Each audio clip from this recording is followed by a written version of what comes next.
728면에 느헤미야 2장 11절부터 20절까지 말씀입니다. 11절부터 20절까지 말씀을 저하고 여러분들이 한 절씩 교독으로 읽도록 하겠습니다. 내가 예루살렘에 이르러 머무른 지 사흘 만에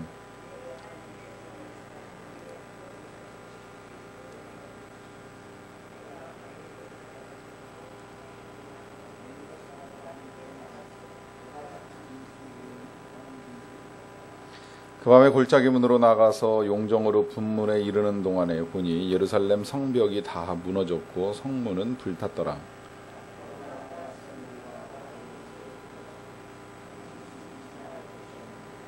그 밤에 시내를 따라 올라가서 성벽을 살펴본 후에 돌아서 골짜기 문으로 들어와 돌아왔으나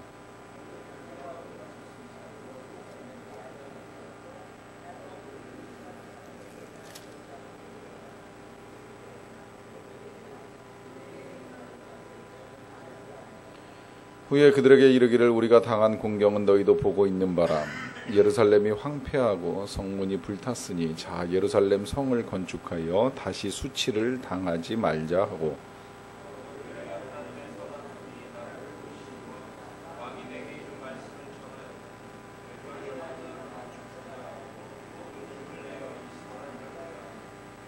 호론 사람 산발락과 종이었던 암몬 사람 도비아와 아라비아 사람 게셈이 이 말을 듣고 우리를 업신여기고 우리를 비웃어 이르되 너희가 하는 일이 무엇이냐 너희가 왕을 배반하고자 하느냐 하기로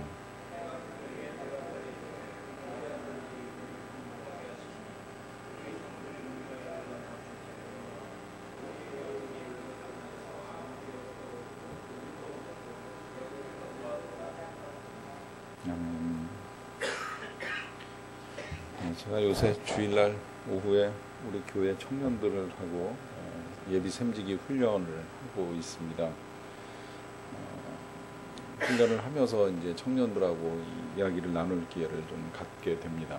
그 청년들이 대학을 이제 갓 들어가거나 혹은 이제 다니고 있는 청년들이 몇 사람이 있는데 함께 이야기들을 나누는 과정 중에 이 이제 3월 중순 넘어 하순으로 접어들면서 이 젊은이들이 갖고 있는 고민을 이야기하더라고요. 고민즉슨 지금 다니고 있는 이 학교를 이제 계속 다녀야 되는가 하는 이런 질문입니다.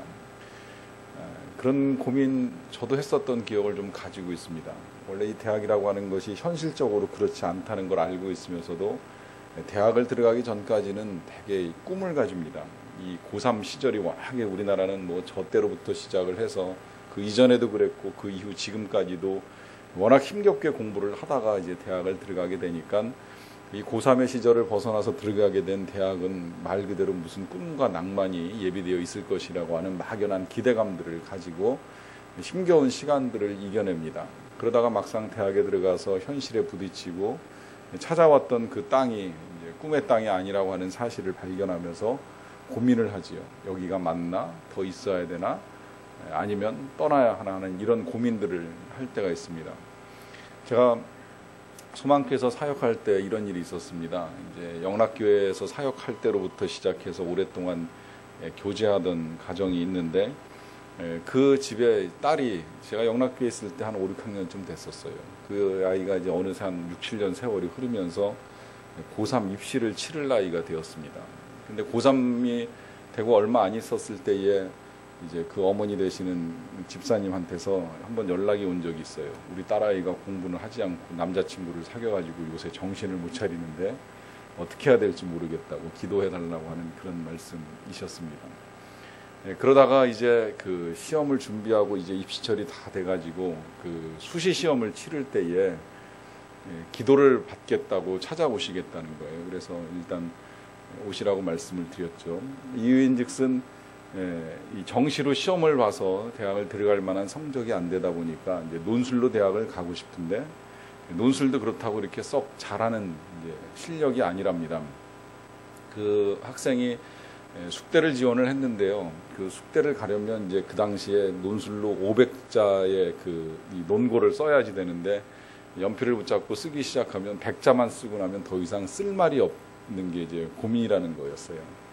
근데 시험 날은 다가왔고 아무리 학원을 다녀도 해결이 안 되니까 이제 시험 보기 전날 기도받고 가서 시험 치르겠다고 하고서 찾아온 겁니다. 그래서 이제 그 학생하고 만나서 이야기를 나눴어요. 사실 하나님은 심은 대로 거두게 하시는 하나님이시잖아요. 저는 일찍이 그걸 제가 몸으로 체험을 했기 때문에 그 학생에게도 그것이 예외가 없다는 건 가르쳤습니다. 네가 심은 만큼 거둘 것이다.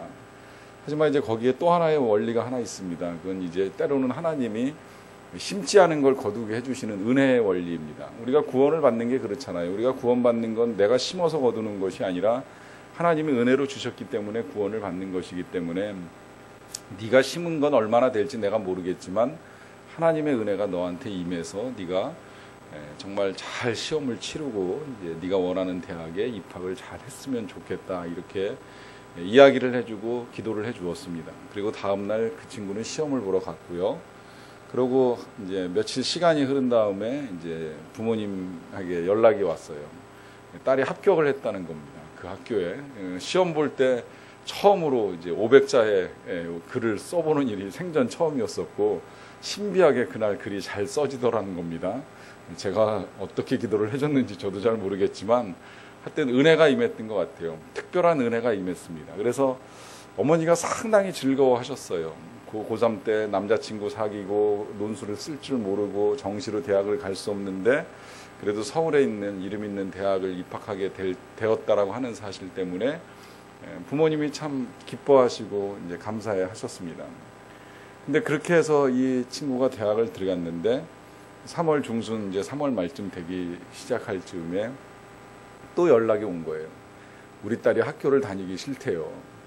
어머니가 걱정입니다. 재수를 해도 성적을 낼 만한 실력이 아니라는 것을 너무 잘 알고 있는데 그 딸이 학교를 그만두겠다라고 계속 버티면서 학교를 안 가고 있으니 이 일을 어쩌면 좋겠느냐라고 하면서 고민하면서 또 전화를 한 거예요. 뭐 이유인즉 막상 학교를 들어가 봤는데 재미도 없고 특히 남학생도 한 명 없고 여학생들끼리만 공부하고 하니까 더 이상 다닐 맛이 안 난다고 하면서 그만두겠다고 이제 하는 이야기를 하는 겁니다. 여러분 혹시 살면서 그런 경험 없으세요? 뭔가 기대감을 가지고 찾아간 그 자리에서 막상 딱 당도하고 나서 보니까 내가 기대하는 일들이 일어나지 않는 겁니다. 아마 요새 젊은이들이 그런 경험 많이 할 거라고 생각이 들어요. 열심히 입사 준비해가지고 요새는 입사도 다 고시라 그러잖아요. 그 입사를 위한 고시를 몇 년 동안 준비해가지고 대학 졸업하자마자 취업이 잘 됐는데 그리고 가서 실력 발휘하고 능력 발휘하면서 승승장구하고 살아갈 것 같지만 현실은 안 그렇잖아요. 막상 회사 들어가면 뭐 청소하는 일로부터 시작을 해서 서류 정리니 부사니 뭐 음료 심부름이니 이런 일들 시키는 회사가 많거든요. 요새 뭐 고학력자가 워낙 많기 때문에 아무리 배움이 크고 많다고 하더라도 그런 일부터 시작해서 바닥부터 기지 아니하면 안 되는 일이 많으니까 그런 일을 해야 되는 거예요. 그러면 준비했던 사람 입장에서는 이제 속이 상하고 내가 이런 거 하려고 그동안에 그 수십 년 세월 공부하며 여기까지 왔나, 그리고 여기 계속 있어야 되는가, 여기가 있는 것이 맞나, 이런 고민을 하게 된다는 것이죠. 이런 일은 결혼에서도 나타납니다. 결혼은 또 역시 이제 감추어진 꿈과 낭만이 있습니다. 비밀스러운 행복이 있습니다. 그런데 막상 결혼하고 나면 그 꿈과 행복만이 다 준비되어 있는 것이 아니라 부딪혀야 되고 겪어야 되고 살아야 되는 힘든 일들이 있습니다. 그러면 정말 내가 이 자리에 있는 것이 맞는가라고 하는 이제 이런 고민이 찾아 들어올 수가 있죠. 심지어 교회도 그렇습니다. 교회는 천국의 모형입니다. 교회는 천국을 우리가 예비적으로 경험하기 위해서 찾아오는 하나님의 나라입니다. 그런데 그런 기대를 가지고 교회에 왔지만 막상 교회에 와가지고서는 오히려 더 이제 힘들고 어려운 일들을 겪을 수도 있다는 거예요. 교회 다니는 사람끼리의 마찰과 충돌로 인해서 상처를 받기도 하고 교회는 좀 다르리라고 생각을 했는데 그렇지 않은 모습을 보면서 과연 여기 계속 머물러 있어야 되느냐라고 하는 그런 고민을 할 수도 있다라고 하는 것입니다. 이게 이제 우리가 살아가는 세상 속에서 겪게 되는 아픔들입니다. 소망을 가졌고 또 기대했던 곳에서 만나게 되는 고통이라고 할 수 있습니다. 그러한 자리에서 우리가 어떤 삶의 태도를 취하여야 하는가라고 하는 것이 오늘 이제 저와 여러분들이 느헤미야가 겪어나가는 일들을 통해서 함께 생각해 볼 문제입니다. 느헤미야는 예루살렘으로 왔습니다. 예루살렘으로 오기 전에 그는 수산궁에서 수십 년 동안 포로로 또 왕의 신하로 고생하며 일을 하는 시간이 있었습니다. 그러다가 꿈을 가졌습니다. 예루살렘에 가겠다라고 하는 꿈입니다. 그 꿈은 4개월 동안 그의 가슴 속에 담겨져 있었고 또 4개월 동안 하나님께 기도를 드리는 일로 준비가 되었습니다. 그래서 열심히 기도하며 잘 준비한 가운데 이제 하나님의 때가 되어서 예루살렘으로 돌아올 수 있는 길이 열렸습니다. 그 길이 열리고 난 다음에 이 수산궁에서부터 예루살렘까지 오는 동안에 대략 한 달에서 2달 정도의 시간이 걸립니다. 아무리 빠른 교통수단을 이용한다고 할지라도 긴 여행입니다. 이 긴 여행을 해서 한 2-3달 시간이 걸려가지고 도착을 했기 때문에 오늘 본문도 처음에 이제 그런 표현부터 시작이 돼요. 예루살렘에 도착하자마자 3일 동안을 사흘이라고 하는 기간 동안을 머물러야 됩니다. 여기에는 물론 기도하고 준비하는 시간도 포함이 되지만 휴식이 필요한 거예요. 긴 여정이었었기 때문에 바로 움직일 수가 없는 겁니다. 시간 같아서는 빨리 일을 보고서 다시 돌아가야 되는 입장이지만 그럴 수 없을 만큼의 피곤하고 지루한 여행이었습니다. 그러다 보니까 3일 동안의 휴식을 취하는 거예요. 그러면 그 휴식을 취하고 난 다음에 이제 이 느헤미야에게서는 이 꿈의 땅, 기대를 가지고 찾아왔던 이 땅, 6개월 동안의 시간을 준비해서 달려온 이 땅에서 뭔가 정말 꿈 같은 일들이 펼쳐져야 되는데 그의 앞에 놓여 있는 것은 그런 일들이 아니었다라고 하는 것입니다. 그는 먼저 이제 이 땅을 준비하고 조사하는 일을 하게 됩니다. 이것이 이제 우리가 꿈의 땅에서 제일 먼저 이거는 겪는다고 하기보다는 우리가 해야 될 일이라고 볼 수 있겠는데요. 일단 꿈을 이루고자 하는 그 자리에서 먼저 준비하고 조사해야 하는 일이 있습니다. 이거는 우리가 이제 일상에서 내가 소원하는 일들 또 소망하는 일들을 이루어 갈 때에 필요한 일입니다. 준비하고 조사하는 일은 필요하다는 거예요. 다만 그 준비와 조사라고 하는 것에 대한 목표는 일단 그 일을 할 것이냐 말 것이냐의 문제가 아니라 그 일을 어떻게 해야 할 것이냐의 문제에 초점이 맞춰져야 된다라고 하는 것입니다. 때때로 이제 그런 오해들 있죠. 우리가 하나님의 일을 하면서 하나님이 알아서 하시겠지, 또 하나님께 맡긴다 이런 표현을 사용하다 보니까 마치 그리스도인들은 아무런 계획이나 준비 없이 일을 해나가도 되는 것처럼 생각하지만 절대 그렇지 않습니다. 하나님이 이끌어 가시는 일들 속에서도 우리의 준비와 조사 또 계획이 필요합니다. 그런데 그 일은 이 일을 할 것이냐 말 것이냐의 문제가 아니라 그 일을 어떻게 보다 더 잘 할 것이냐 하는 문제예요. 그래서 그 앤디 스탠리 목사님이 비저니어링이라는 책에서 전략이라고 하는 단어가 성경에 위배되지도 않거니와 전략은 하나님의 일하는 방식이라고 하는 표현을 사용하십니다. 저는 동의합니다. 이 전략이라고 하는 것이 우리의 삶에서도 필요합니다. 기왕에 하나님의 일을 하는 데 있어서 어떻게 잘 할 것이냐, 기왕이면 보다 더 탁월하게 최선을 기울여서 성과를 낼 것이냐의 문제는 계속 우리가 질문해야 될 과제입니다. 예를 들면 모세가 광야를 이제 지나가는 동안에 가나안 땅에 정탐꾼을 보냅니다. 12명의 정탐꾼을 선발해서 보냈지요. 이 정탐꾼을 보내는 목적은 가나안 땅에 들어갈 거냐 말 거냐를 결정하는 문제가 아니었어요. 이미 들어가는 건 하나님이 정하신 계획이고 또 이스라엘 백성의 소망이었습니다. 당연히 가야 되는 거예요. 그런데 정탐꾼들이 가가지고 이제 정탐을 하고 난 다음에 의견이 엇갈렸습니다. 어떤 사람들은 가지 말자 그래요. 가봐야 죽을 게 뻔하니까 차라리 애굽으로 돌아가는 게 훨씬 더 낫지 않겠느냐고까지 주장을 합니다. 그것 때문에 보낸 것이 아니잖아요. 그 땅을 어디로 가야 될지, 가면 어떻게 자리를 잡아야 될지, 잡는 과정 중에 우리가 해야 될 일은 무엇인지 이걸 찾아보라고 정탐꾼들을 보냈는데 똑같은 걸 보고 와서 10명은 2명과 다른 보고를 하는 겁니다. 이런 사람들이 주로 일을 망치고 일을 어렵게 하죠.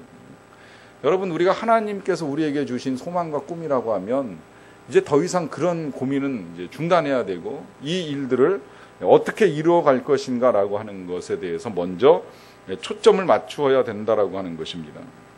그래서 느헤미야가 이제 예루살렘에 이르러서 머무른 지 사흘 만에 제일 먼저 한 일이 내 하나님께서 예루살렘을 위하여서 무엇을 할 것인지 내 마음에 주신 것을 내가 아무에게도 말하지 아니하고 밤에 일어나 몇몇 사람과 함께 나갈새 내가 탄 짐승 외에는 다른 짐승이 없었다라고 합니다. 이제 무엇을 할 것인지 하나님이 마음에 주신 것은 이제 성벽을 건축하는 일이겠지요. 그것을 할 수 있도록 하는데 다만 아직 아무에게 말하지 아니하였어요. 말하지 아니하는 것은 그 말을 잘못 이제 섣불리 꺼내놓게 되면 반대자들의 사전 방해가 있을 것이라고 하는 것을 알고 있기 때문입니다. 때로는 우리가 하나님이 주신 소망들을 가지고 이야기를 나누는 과정 중에 우리 개인의 내면의 준비가 부족하게 될 경우에 그 일을 방해하는 사람을 만나게 되면 우리의 꿈이 우리의 꿈이 산산이 부서지는 결과를 겪을 때가 있습니다. 예를 들면 이제 각 사람들 마음속에 뭐 꿈의 내용은 조금씩 다 다를 수 있어요. 뭐 어떤 사람은 꿈이 큰 사람도 있고 꿈이 작은 사람도 있을 수 있고 뭐 다릅니다. 우리 청년들 중에는 대통령을 꿈꾸는 사람도 있어요. 자, 대통령을 꿈을 꾼다라고 했을 때에 어렸을 때 대통령에 대한 꿈을 가지는 것, 이걸 말을 꺼내놨는데 누군가 그 말을 긍정해주고 인정해주면 이제 상관이 없겠지만 시작도 하기 전에 누군가 그 일을 네가 짓게, 네가 무슨 이런 식의 만약에 반응을 보인다고 가정을 해보십시오. 어린 마음 속에 그게 이제 약이 될 수도 있고 독이 될 수도 있는 거예요. 이게 이제 그게 이 사람의 마음 속에 찾아 들어오면 네가 나를 그렇게 생각하지만 내가 이 꿈을 이루는지 보자. 한번 이런 식으로 이제 독하게 맘먹고 이제 앞으로 해나갈 일을 결단하고 나아가는 친구들도 있겠지요. 하지만 성숙하지 아니한 상태에서는 어떤 일을 하고자 할 때에 그 일을 무너뜨리는 말을 하는 경우들도 듣게 된다는 거예요. 그러니까 내 내면의 확신이 강력하게 차오르기 전까지 잘못 말하는 것은 오히려 말을 아니함만 못하다라고 하는 것입니다. 물론 이미 느헤미야는 여기까지 오는 동안에 내면의 확신은 분명해졌어요. 그가 한두 사람의 방해 때문에 흔들릴 만한 연약한 사람은 아니지만 괜히 말 잘못 꺼내놨다가 사람들이 이 일을 방해하고 특히 사람들을 선동해서 느헤미야가 벌이려고 하는 일이 악한 일이라고 하면서 괜한 오해를 불러일으키면 일일이 또 다 붙잡고 설득하는데 시간도 걸리고 에너지도 쏟아야 되고 하니까 그런 시간을 지금 줄이기 위하여서 일단 아주 가까운 몇 사람들만 데리고 밤에 일어나서 사람들이 안 보는 틈을 이용해 그 몇몇 사람들과 함께 나가서 이제 순찰을 합니다. 그래서 짐승이 없었던 것은 아니지만 딱 한 마리만 타고 그 한 마리에 두세 명이 함께 타가지고 가서 이제 그 지역의 상태들을 살펴보는 일을 하는 거예요. 그것도 철저하게 많은 짐승이 움직임으로 말미암아 이제 소리가 나고 소문이 퍼져나가는 것을 막기 위해서 아주 극비리에 주도 면밀하게 이 일을 진행해 가는 것을 우리가 볼 수 있습니다. 근데 안타깝게도 그렇게 이제 열심히 준비해 가지고 가서 조사하는 일을 하는 중에 이 느헤미야에 들어온 것은 황무지입니다. 느헤미야 2장 13절의 말씀인데요. 그 밤에 골짜기 문으로 나가서 용정으로 분문에 이르는 동안에 보니 예루살렘 성벽이 다 무너졌고 성문은 불탔더라 그래요. 여기 이제 우리가 보게 되는 골짜기 문, 또 분문, 그리고 샘문, 이런 문들은 예루살렘 성벽에 이제 나 있는 여러 가지 문들의 이름입니다. 그래서 골짜기 문이라고 하는 건 남서쪽에 자리한 문인데 이제 그 문으로 들어간 거예요. 들어가서 용정이라고 하는 우물을 지나가지고 분문이라고 하는 건 동남쪽으로 나 있는 문인데 이 동남쪽 분문을 통하여 나가게 되면 흰놈의 골짜기라고 하는 쓰레기 그 처리장이 있습니다. 그러니까 이 분문이라고 하는 건 이 성 안에서 발생하는 모든 분뇨들을 내보내는 문이에요. 아무 문으로나 분뇨를 처리하는 것이 아니라 이 분문을 통해 가지고서 쓰레기를 버리고 분뇨를 버리는 일들을 하도록 되어 있습니다. 이 이리로 가는 건 다른 문으로 가는 길이 없었을 수도 있고 아마 다른 문으로 가게 되면 사람들의 눈에 뜰 가능성이 많으니까 사람들의 출입이 가장 적은 지역, 특히나 이 밤에 이 쓰레기와 분뇨들이 많은 지역으로 가게 되면 더더욱 사람이 없을 것으로 보고 일부러 남쪽을 통해서 이제 이렇게 쭉 조사를 하며 지나가는 겁니다. 근데 가서 보니까 성벽이 다 무너지고 성문은 불탔다 그래요. 이 사실을 느헤미야가 모르고 여기까지 온 게 아니에요. 이미 소식을 들었어요. 예루살렘이 얼마나 황폐하게 되었는지를 다 들었어요. 그런데 막상 와서 보니까 왜 그런 거 있잖아요. 사람이 어느 지역에 가면 뭐 그 나라 사람들이 고생을 많이 한다더라 이런 이야기를 직접 듣는 거하고 실제 가서 보니까 고생한 사람들이 너무 고생스러워가지고 바짝 말라있고 손에 막 온갖 살이 다 부르터 있고 질병에 감염되어 있는 걸 보면 훨씬 더 끔찍하잖아요. 이게 듣는 것보다 보는 게 훨씬 더 끔찍하거든요. 그러니까 지금 느헤미야가 이제 그 느낌을 전달하는 겁니다. 수산궁에서 들을 때보다 훨씬 더 엉망이 되어 있다는 거예요. 아주 이게 다 황무지가 되어 있다는 거예요. 자기가 꿈을 가지고 찾아와서 그래도 기초라도 좀 돼 있으면 그 기초 위에다가 이 성벽을 다시 세우리라고 생각을 하였는데 와보니까 성벽은 완전히 다 무너져 버리고 남아있는 문짝들도 다 불타가지고 시커멓게 그을린 자국만 남아있는 걸 보게 되니까 이건 영 아니라고 하는 생각이 들은 겁니다. 여러분, 우리가 이런 일들을 겪을 수 있다는 거예요. 꿈을 가지고 찾아온 자리가 황무지가 되어 있을 수 있다라고 하는 것입니다. 이것이 고통이죠. 꿈의 자리에서 겪게 되는 고통입니다. 직장에서, 학교에서, 혹은 교회에서, 혹은 가정에서 그곳에 가면 뭔가 새로운 일들이 진행될 만한 기대감을 가지고 있었지만 그 일들을 진행시키기에는 생각보다 힘든 일들이 너무 많이 남아있는 이런 일들을 우리가 겪을 수 있다라고 하는 것입니다. 그런데 그거보다 더 어려운 게 있습니다. 그거보다 더 어려운 건 뭐냐면 느헤미야 2장 14절을 먼저 보시면요. 앞으로 나아가 샘문과 이제 샘문도 역시 샘을 기르러 나가는 문이라고 볼 수 있겠고요. 샘문과 왕의 못에 이르러서는 탄짐승이 지나갈 곳이 없는지라 그래요. 얼마나 이 성이 엉망이 되었는지 모든 것이 엉망이 되어서 앞길이 보이지 않을 수도 있게 된다는 것입니다. 이제 이게 사실은 제일 힘들죠. 여러분, 우리가 힘든 일을 겪을 때에 그 힘든 것보다도 더 힘든 건 희망이 보이지 아니하는 겁니다. 이 힘든 것이 지나가고 나면 어떤 선한 결과가 예비되어 있다라고 하면 우린 능히 그것을 이길 수가 있습니다. 그런데 이 소망할 만한 일들이 보이지 않는 것, 그러니까 우리가 변화를 꿈꾸지만 변화를 시도할 수조차도 없는 상황에 놓이게 되면 그건 더 앞길이 막막하게 된다라고 하는 것입니다. 사실 그렇죠. 저는 우리 교회 처음 이제 준비하면서 개척을 할 때 말을 꺼내놓고 교회 계약을 하기 전까지의 시간이 한 2달여 시간이 걸렸습니다. 한 달 정도 시간 지나가고 2달째 이제 접어들기 시작하면서 제 마음에 초조함이 생기기 시작을 했어요. 말은 꺼내놨는데 결과가 보이지 않는 거예요. 말은 꺼내놨는데 사람들에게 질문이 나오기 시작합니다. 어디서 하냐? 언제 하냐? 근데 아무것도 이야기해 줄 수 있는 게 없어요. 왜? 정해진 장소가 없다 보니까 어디서 해야 한다고 또 언제 시작할지도 모르는 상황에 놓여 있다 보니까 점점 질문을 받는 것이 이제 마음의 어려움으로 찾아 들어왔던 시간이 있습니다. 보이지 않기 때문이에요. 언제 어디서 해야 될지를 하나님이 보여주지 않으니까 그게 더 힘이 드는 겁니다.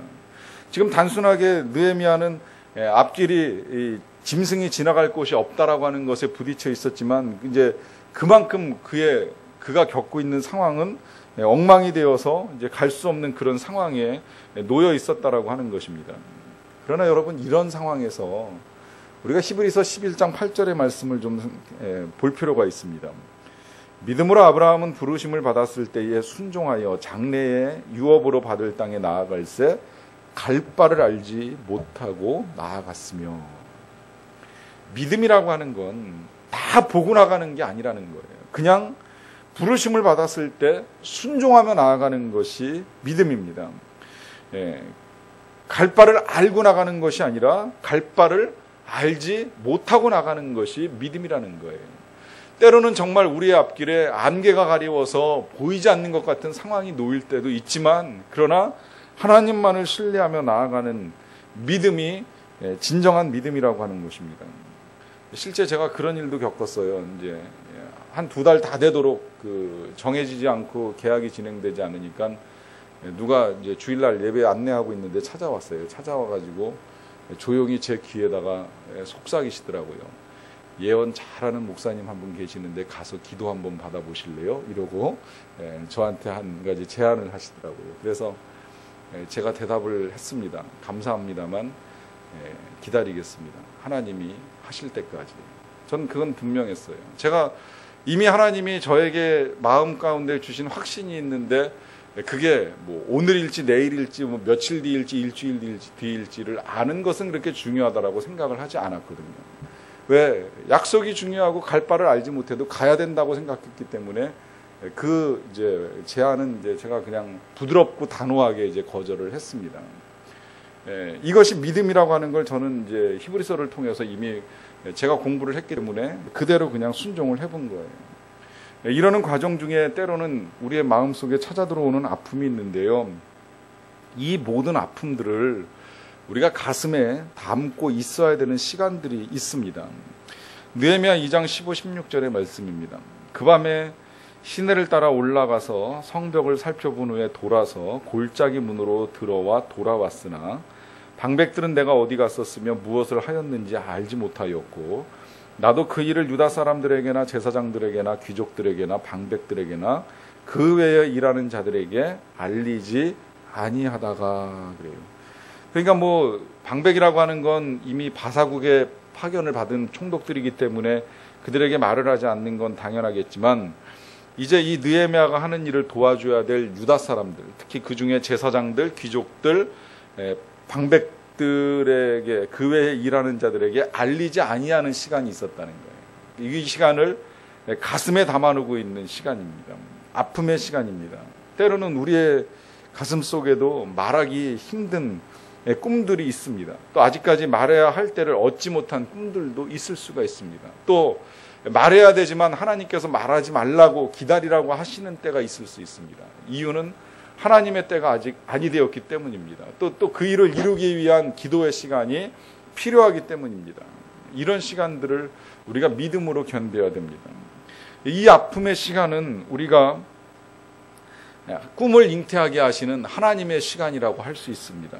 그래서 이제 그 시간에 우리에게 필요한 것은 한 가지 믿음이라고 하는 것인데 그 믿음이 아픔을 이기는 믿음이고 이 아픔을 이기는 믿음이 이제 몇 가지로 정리를 할 수 있습니다. 첫 번째로는 현재의 아픈 상태를 벗어나기 위한 소망을 가지는 것이 믿음입니다.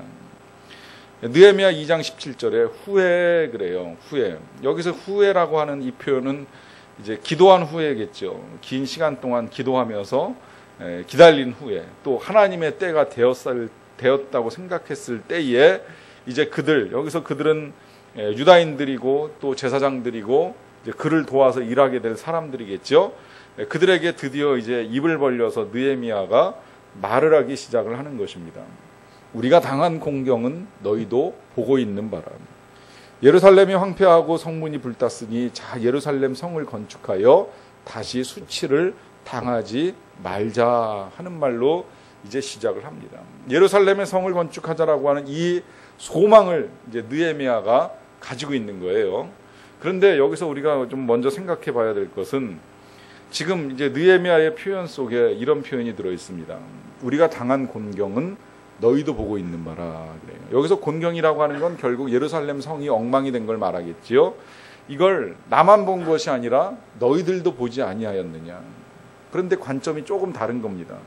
너희들은 보고 저것을 그냥 내버려 두었는지 모르겠지만 내가 보니까 저건 정말 우리가 부끄러운 일이다. 우리가 수치스러운 일을 하고 있는 것이다. 지금 그렇게 표현을 합니다. 왜 그럴까요? 상식적으로는 그 예루살렘 성이 이제 중건하다가 다시 재건을 하다가 중간에 멈춰졌기 때문입니다. 그 옛날 한 20여 년 전에 먼저 에스라가 1차 포로기한을 하면서 데리고 온 사람들과 함께 이 성을 건축하다가 일이 중단이 됐어요. 여러 가지가 여의치 않았어요. 전쟁도 또 일어나고 그러는 바람에. 그리고 그냥 내버려둔 그 자체가 수치라는 거예요. 근데 사실 여기서 수치라고 표현하는 건 그것만이 수치가 아니라 이제 물론 그 자체도 수치예요. 우리가 어떤 일을 시작하고 중단하는 거, 이루어가지 못하는 거 이것도 수치이지만 이 예루살렘은 하나님의 이름이 있는 곳 아닙니까? 하나님이 머무시는 장소로 열방 가운데 하나님께서 택하신 장소입니다. 그런데 그 성이 엉망이 된 거를 그냥 내버려 두고 살아가면 이건 하나님의 백성된 우리들의 수치이고 그곳에 이름을 두신 하나님의 수치이기 때문에 지금 느헤미야가 통분히 여기면서 이건 부끄러운 일이다. 다시 건축해야 된다. 다시 성을 건축해서 하나님의 이름에 그 오점을 우리가 지워드려야 된다라고 하면서 소망을 가지고 이제 이 이스라엘 사람들을 독려하는 것을 볼 수가 있습니다. 어떻게 생각해 보면 이 일이 참 무모한 일이라고 생각할 수 있습니다. 그러나 그럼에도 불구하고 우리가 다시 소망이라고 하는 것에 우리의 초점을 맞출 수 있는 것은 하나님의 일이라고 하는 건 바로 그런 식으로 진행되기 때문입니다. 우리가 요새 이제 아침에 묵상을 그 사사기서를 가지고 묵상을 해요. 기도원을 묵상하는 중에 있습니다. 기도원 읽어 나가다 보면 가장 비상식적인 일이 일어나죠. 전쟁을 치르는데 300명과 14만 5천 명이 싸움을 합니다. 또 칼과 창을 들고 나가서 싸우는 것이 아니라 횃불하고 또 나팔하고 항아리만 가지고 나가서 싸움을 합니다. 어떻게 이길까 싶지만 그러나 하나님이 이기게 해주십니다. 이런 식으로 하나님은 우리가 소망할 수 없는 것에 소망을 갖게 하시고 이룰 수 없는 것을 이루어 주시는 분이시라고 하는 것입니다. 그래서 우리가 현재 이 아픔을 벗어나기 위해서 제일 먼저 해야 될 일은 다시 소망을 갖는 믿음을 가져야 되고요. 그 다음에 그 아픔을 이기기 위하여서는 하나님의 선한 손이 계속해서 도우실 것에 대한 믿음이 필요합니다. 느헤미야가 2장 18절에 이렇게 또 이야기를 합니다. 또 그들에게 하나님의 선한 손이 나를 도우신 일과 왕이 내게 이른 말씀을 전하였더니 그들의 말이 일어나 건축하자 하고 모두 힘을 내어 이 선한 일을 하려 하매 그래요. 그러니까 느헤미야가 이제 얘기를 한 거겠지요. 내가 여기 오기 전에 난 수산궁에서 술시중을 들던 사람이었다. 그런데 하나님이 어느 날 나로 하여금 이 예루살렘에 대한 소식을 듣게 하시더라. 그래서 나는 기도했다. 나 여기까지 하나님이 보내주셨으면 좋겠다고 기도했다. 내가 왕궁에서 일하는데 과연 갈 수 있을까 생각했지만 그러나 하나님의 능력을 믿고 기도했다. 기도했더니 어느 날 왕이 나보고 무슨 일 있냐고 물어보면서 이렇게 저렇게 얘기를 했더니 왕이 다녀오라고 하더라. 그래서 기왕에 가는 거 나 혼자 가는 거 쉽지 않으니까 조서를 써달라고 했다. 왕이 조서를 써줘야지만 내가 이 예루살렘까지 가는 동안에 다른 총독들에 의해 가지고 일을 방해받지 않고 무사히 여기까지 잘 도착할 수 있도록 할 것이라고 말씀을 드렸더니 왕이 조서도 써줬다. 또 가서 그냥 다 일을 해결할 수 있는 것이 아니라 이 성을 건축할 수 있는 건축 재료가 필요하기 때문에 왕에게 또 부탁을 드렸다. 부탁을 드려서 당시 삼림장관이었던 아삽에게 조서를 써달라고 해가지고 그 조서를 가지고 와서 이제 얻은 나무를 가지고 이 성을 건축하려고 한다. 여기까지 하나님이 나를 도와주셨다. 그 하나님께서 여기서 멈추시겠느냐? 계속해서 나를 도와주실 것에 대해서 나는 분명히 확신을 한다. 이러고 선포를 하는 거예요. 여러분, 이 믿음이 다른 사람들에게 전염력이 있습니다. 그래서 이 믿음의 선포를 들은 사람들이 이제 함께 말을 하는 거예요. 일어나 건축하자.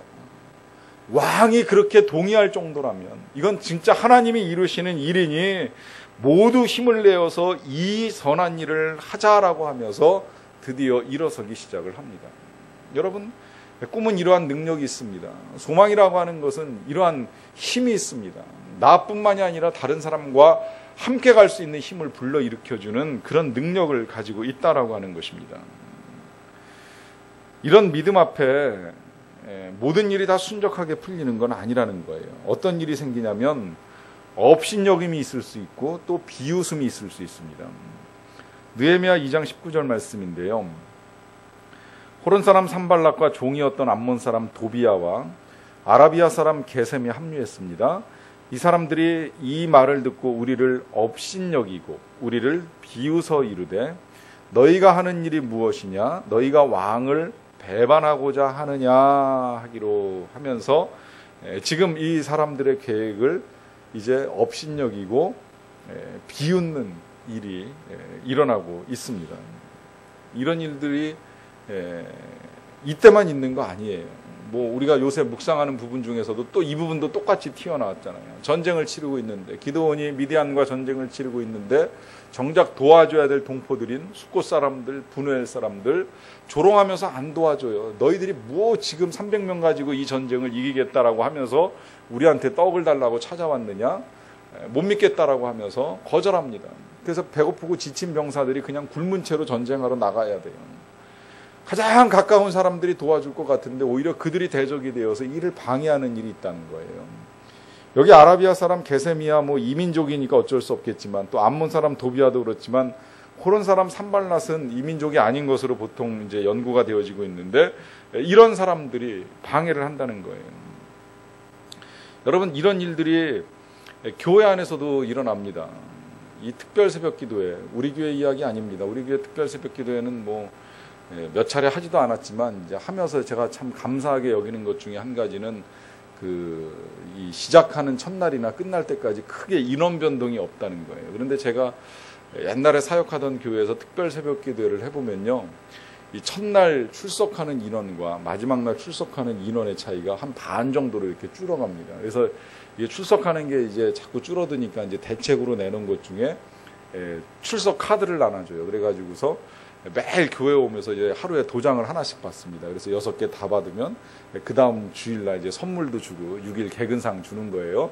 이제 이런 거 하면서 이제 빠지지 않도록 독려하는 일들도 하기도 하는데, 네, 그럴 만큼 이제 인원의 변화가 큽니다. 근데 이 인원의 변화가 클 때요, 자세히 이렇게 눈여겨서 보게 되면 어떤 현상이 나타나느냐면, 초신자들이 처음으로 특별 새벽 기도회를 참석을 해가지고서 빠지는 일이 생기는 게 아니라 오히려 교회를 열심히 다닌 사람 중에 이제 그런 결과들을 보여주는 사람들이 종종 있다는 거예요.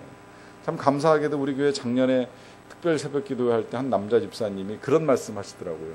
평생 처음 새벽 기도하면서 평생 처음 6일을 개근했다고 하면서 이제 마지막 날 이제 그러고 가셨어요. 그러니까 이분 같은 경우 이제 그런 마음이 진짜 있는 거죠. 이제 처음 해보는 거니까 끝까지 잘해보리라 하는 마음 가지고 기대감을 가지고 열심히 6일을 참석하는 겁니다. 그런데요, 이런 경험들이 쌓여나가기 시작을 하잖아요. 그러면 신앙의 연륜이 쌓일 때에 늘 동일한 마음으로 이제 그렇게 참석을 해주시면 참 감사할 텐데, 사람이라는 게 그렇잖아요. 그렇게 6일 혹은 뭐 20일 특별 새벽 기도, 40일 특별 기도를 하고 나서 어떤 응답의 결과, 어떤 기적의 체험 이런 것들이 매번 일어나면 좋으련만 항상 그렇지 않을 때가 있거든요. 기도는 열심히 했는데 달라진 게 없어요. 변화가 일어난 것 같지 않고 한 해를 돌이켜 뭔가 이렇게 큰 은혜가 내 삶에 임한 것 같지 않다는 생각이 들면 그 다음에 해를 거듭할수록 이런 마음이 찾아 들어오는 겁니다. 그거 해봐야 소용없어. 왕년에 내가 다 해봤는데 별거 아니야. 그거 그냥 그때뿐이야. 이러면서 떨어져 나가기 시작을 하는 거예요. 근데 이런 일들을 혼잣말로만 하면 다행이지만 이제 공공연하게 하고 다니고 시작을 하면 그 일이 함께 기도하는 일을 어렵게 만드는 결과를 가져올 수도 있다는 거예요. 이게 안타깝게도 내적으로 일어나는 갈등입니다. 이런 일들이 하나님이 주신 선한 계획들을 이루어가는 데에 도움이 되지 않을 수 있다라고 하는 것이죠. 지금 느헤미야가 이제 그런 일들을 겪어 나가는 거예요. 여기까지 얼마나 좋았습니까? 내가 겪은 일 다 이야기해주고, 자 이제 우리가 일어나서 성을 건축하고 수치를 이제 씻어내버리자 잘 이야기하고 다 동의를 얻었는데 중간에 껴가지고 너네 지금 뭐 하는 거야? 왕이 하는 일을 방해하려는 거야? 너희들이 뭘 하겠다고 그렇게 지금 나서서 난리야? 이러면서 이야기를 하는 거예요. 여러분 여기에 이제 우리가 대응해야 될 태도 한 가지가 마지막에 우리가 보게 되는 20절에 있습니다. 느헤미야가 이렇게 대답합니다. 내가 그들에게 대답하여 이르되 하늘의 하나님이 우리를 형통하게 하시리니 그의 종들인 우리가 일어나 건축하려니와 오직 너희에게는 예루살렘에서 아무 기업도 없고 권리도 없고 기억되는 바도 없다 하였느니라. 그럴지라도 아무리 업신여기고 비웃을지라도 하나님께서 형통하게 하실 것을 믿는 믿음을 가져야 된다는 것입니다. 그래서 이제 느헤미야가 그 믿음으로 선포하는 거예요. 그의 종들인 우리가 일어나 건축한다. 왜 여기서 갑자기 종이라고 하는 표현을 사용했을까요? 우리는 하나님의 명령을 따라 순종하며 나아가는 하나님의 일꾼, 하나님의 청지기, 하나님의 종이라는 사실을 인정하는 거예요. 그래서 오직 순종할 뿐이라는 거예요. 너 보기에 이 일이 얼토당토 아닌 것처럼 여겨지고 힘들어 보일지라도 우리 하나님 명령하셨고 하나님이 계획하신 일이기 때문에 순종하겠다라고 하면서 그 일을 이루어가는 겁니다. 그러나 오직 너희에게, 여기서 너희는 방해꾼들을 말하는 거겠지요. 이 예루살렘에서 아무 기업도 없고 권리도 없고 기억되는 바도 없게 될 것이다 라고 선포하면서 이 반대되는 상황을 이겨나갑니다. 서신서를 읽어나가다 보면요, 서신서는 이제 공통점이 있습니다. 서신서의 공통점은 교회를 위해서 보낸 편지들이에요. 그 교회가 힘든 상황에 놓여 있는 것을 알고 있습니다. 그 교회의 성도들의 마음이 약해질 수 있는 그런 상황들 속에서 성도들을 격려하기 위해서 주고받은 편지가 서신서입니다. 그건 뭐 바울 서신뿐만 아니라 야고보 서신, 베드로 서신 뭐 이런 것들이 다 똑같아요. 성도들을 격려하는 거예요. 그렇기 때문에 공통점은 한 가지로 나타납니다. 좀 힘들어도 참아라. 이제 그 힘들어도 참아라라고 하는 이 표현을 이제 하나를 끄집어내서 우리가 읽어보자면 거기 로마서 2장 5절부터 8절까지 말씀인데요. 다만 네 고집과 회개하지 아니하는 마음을 따라 진노의 날 곧 하나님의 의로우신 심판이 나타나는 그날에 임할 진노를 네게 쌓는도다. 하나님이 각 사람에게 그 행한 대로 보응하시되 참고 선을 행하여 영광과 존귀와 썩지 아니함을 구하는 자에게는 영생으로 하시고 오직 당을 지어 진리를 따르지 아니하고 불의를 따르는 자에게는 진노와 분노로 하시리라. 이렇게 말하면서 힘들어하는 성도들을 격려하는 거예요. 이 격려의 내용은 뭐예요? 때가 이르르면 하나님께서 심판하신다는 거죠. 괴롭히는 자들, 또 당을 지어서 진리를 따르지 아니하는 자들, 불의를 따르는 자들에게 하나님께서 진노와 분노로 심판하시리라고 말씀을 하십니다. 여러분, 이 심판의 날이라고 하는 것은 그러나 모든 사람에게만 심판의 날은 아닙니다. 이 심판이 임할 것을 믿고 기다리며 준비한 사람들에게 있어서는 그날이 심판의 날이 아니라 구원의 날이고 영광의 날이고 회복과 기쁨의 날이 됩니다. 여기 말씀하시잖아요. 7절에 참고 선을 행하여 영광과 존귀와 썩지 아니함을 구하는 자들에게는 영생으로 보답하실 것이라 하시는 약속입니다. 여러분, 우리가 이런 약속을 신뢰하고 나아가는 믿음의 사람들입니다. 비록 우리가 서 있는 땅이 황무할지라도 오직 하나님만을 신뢰하면서 또 그 하나님께서 이루실 일들을 기대하면서 우리는 우리가 가야 할 길을 믿음으로 갈 수 있어야만 합니다. 그 길에서 주가 예비하신 영광을 볼 수 있는 저와 여러분들이 다 되시기를 간절히 축원합니다. 우리 같이 찬양하고 잠깐 기도했으면 좋겠습니다.